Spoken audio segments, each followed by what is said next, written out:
Most business English clients that I work with do not need another lesson on how to book a hotel room. And the last thing they need is to be able to ask where the train station is or how to start a presentation properly. What they actually need is help sounding like not a weirdo in a 5-minute conversation with the finance department in between training sessions, or not sounding like a robot when they have to jump on a Zoom call last minute. Because real workplace English isn't just meetings and presentations. It isn't just all of those very specific vocabulary words that they use in specific sectors. It's messy, it's unscripted, it's the moments in the in-between. And no one teaches them how to do those. Hey there, it's Kelly, and if you're here for miracle fixes, shiny classroom hacks, or whatever today's buzzword is trending, yeah, not gonna happen. What you will get is real talk about English teaching, teacher training, and the chaos we actually deal with in ELT. So let's get into it. So just think through it with me. You know those moments, like the 2 minutes right before the meeting starts and everybody has their cameras on? Or the quick Slack message that, hey, you got a sec? And it's like, oh, the quick follow-up email that can't be too long, but if it's too short, just sounds kind of rude. These are the moments that make or break workplace relationships, and they're fast. They're tone heavy. And for a lot of clients that I work with, they're terrifying. Why? Because you're unscripted. It's unpredictable. There's no course book page on how to sound normal when your boss asks you how the weekend was. Like, that's not the title of the unit. So, why do these moments matter? Well, first, we have to think about business and what it actually means to do business with people. And a lot of times, there's these two ideas of trust and collaboration. And in business, trust isn't built on a PowerPoint deck. Sorry. It's built in the 30 seconds before the meeting starts. Collaboration doesn't just happen in a strategy session. It starts with a quick, how's the project going in the hallway? And if you ignore these micro interactions, and your clients may have this flawless, formal English, very polished, it still comes across as distant, awkward, or even disengaged. And that can really affect what happens in their company and even potentially in their careers. So there's this gap in traditional teaching, which is fine. Listen, we're here to evolve, right? So the issue is that most business English courses focus on the kind of the official stuff. Why? Because it's concrete, presentations, negotiations, reports, it's fine. But those aren't the only places that English happens at work. There's the messy bits, the in-between moments, I like to call them. And that's where, tone, cultural awareness, quick thinking, all of those things matter the most there, because all of the formal stuff, the stuff you can find in the books, I'm not saying discard the books. You can use the books if you want to, but those are not a compilation of 100% of the moments that your students are going to encounter. So how do I teach it? Let me go through my notes here. Step one, I break it down. I stopped treating these moments as just like fluff and just casual, and I started making them part of my curriculum. Because when we take these real life interaction to, let's say, like the casual checkup, or like catching up with a colleague, that type of thing, we gotta kind of script those and give them examples of, maybe how people say it. They can even record it for you, which is like, oh, it's such gold when my clients record it and they say like, okay, this is what people were talking about before the meeting started. It's like, give me all this, because I want to know who you're interacting with, how they're talking to each other. It's brilliant for me. So yeah, I just kind of break it down. So what do you actually want to say when you start the conversation? How do you want to be perceived? How do you sound curious without being nosy? because different cultures see certain questions as more intrusive as opposed to others. And What do you do when someone gives you a one-word answer and kind of stares at you? And this isn't about making it up or like, those role-playing things. It's just about making things useful. So I tend to say, okay, we're going to put some of these things into the curriculum, and why not? So let's first break it down. 2, let's rehearse it in a context. So don't just run through it once. I usually run through it like 3, 4, 5 times. Well, it depends. Sometimes I even like make it like fun little interaction moments throughout a series of lessons too. So give them different iterations of it. So okay, now try that same greeting. So they've seen it, they've had it, they've been practicing with it. Okay, now try it again when you're late. Because bad things happen to good people sometimes, and then you're late to a meeting and it's Okay, now try it again. You're annoyed, but you don't want to show it, which is a challenge for me, but your students might have to master that. And now try it again when you're a boss and you want to sound friendly, but still professional, still kind of at that level.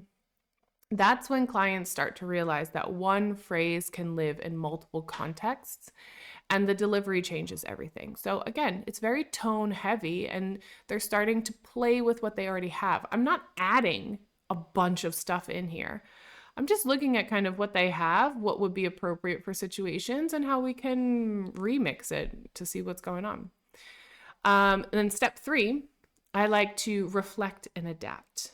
So after kind of doing these things, throwing different scenarios at them, I usually ask them which versions felt natural.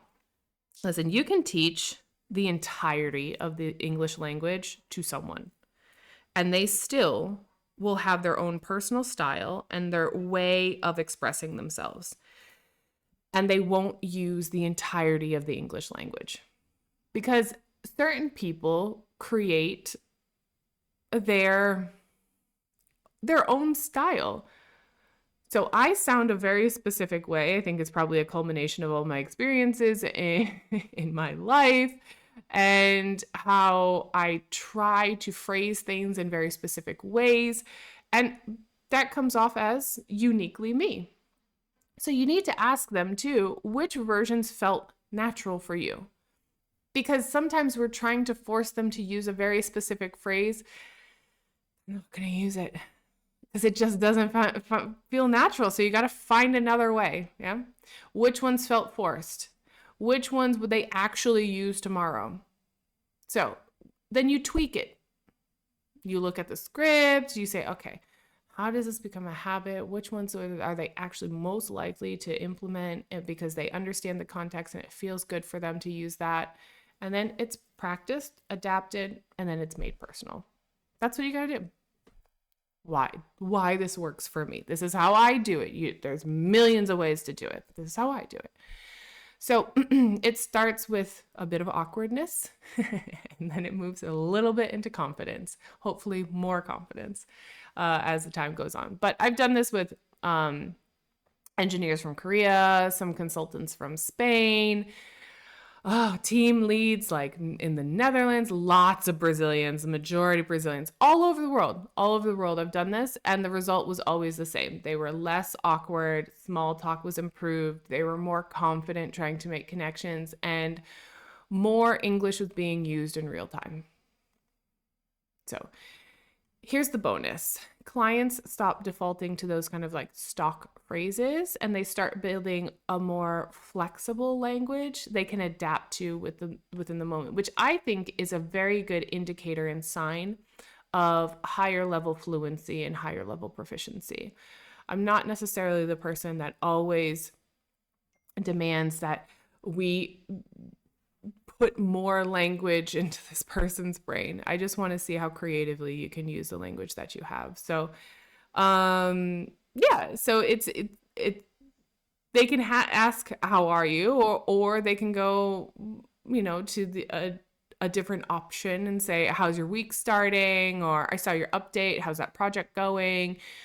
So these small tweaks, they make it sound a little bit natural because you have a personal connection with this individual that you're interacting with, and you're varying what you have. This is not mind-blowing. This is just variations of how people naturally interact with each other. And your students will very much appreciate it. So how can you start doing this in your classroom? For teachers, if you're teaching business English, you got to zoom out of the official interactions. Like, let's take a step back, start building lessons around, and I have a few examples here that I like to integrate into my little curriculums that I do for my students. So opening and closing conversations, very helpful. Very helpful. Lots of different ways to do this. Yeah. Lots of different scenarios, lots of different contexts, lots of different tones you can use, right? Okay. Reacting to news, both good and bad. Because sometimes people don't know how to react. Sometimes you don't know how to react in your mother tongue. Imagine in another language. So switching topics smoothly. So if they need to kind of change topics really quickly and not feel rude about cutting somebody off. And then following up without sounding pushy. You need something, but you don't want to be a jerk about it. So how do we do that, right? And then you can let them know, for your clients, you can say, listen, if you're learning business English, we have to start noticing the moments in your day that you feel awkward. And a lot of those moments are not in the official formal moments. Tell them, write these down. Things that you wish you could say better. Like, oh, in this situation, I think I understood that this was the scenario, and I would probably say this, but I don't know how to say it. And then they got to bring those to class, and then you say, okay, let's give you some functional language, some scripts, let's build something here, and practice until they become comfortable with it. Yeah. So these aren't role plays, by the way.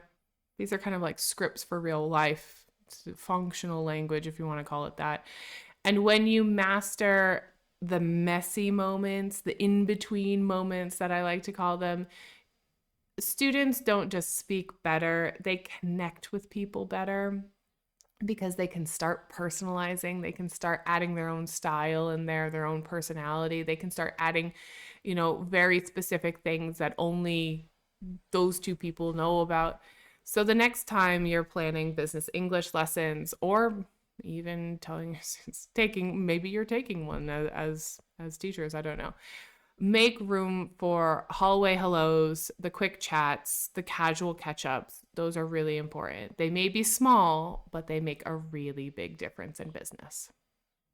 That's it for today. If you want more, I've got binge-worthy playlists right here on the channel. You can also grab some resources at kellypenningtonelt.com, Instagram at kellypenningtonelt, and yes, even LinkedIn, where I do my best impression of being professional. Links below. See you in the next one.